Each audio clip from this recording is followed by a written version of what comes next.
Welcome to the Tech Egg. Don't get scrambled. Enjoy the video. You'll start by confirming a few prerequisites so installs go smoothly. Check iOS version in Settings. Newer iOS reduces compatibility hiccups.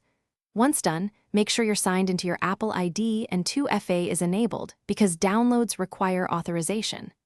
Now open the App Store. Search each Google app by name, Gmail, Maps, Drive, and tap Get or the cloud icon. Download them one at a time so you can monitor permissions prompts and avoid accidental sign-in conflicts.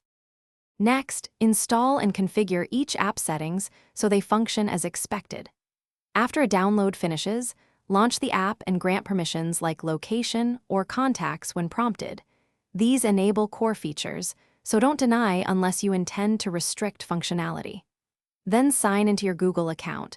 Use two-step verification or app-specific passwords if your account requires extra security. Make sure background, app refresh, and sync settings are enabled so Mail, Drive, and Calendar update in real time and deliver timely notifications.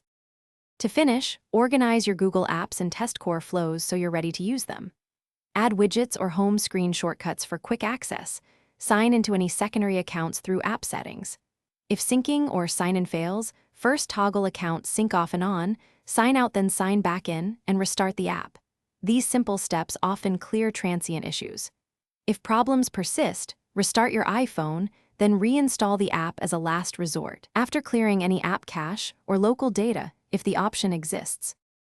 Thanks for watching. Consider subscribing if I helped unscramble your problems.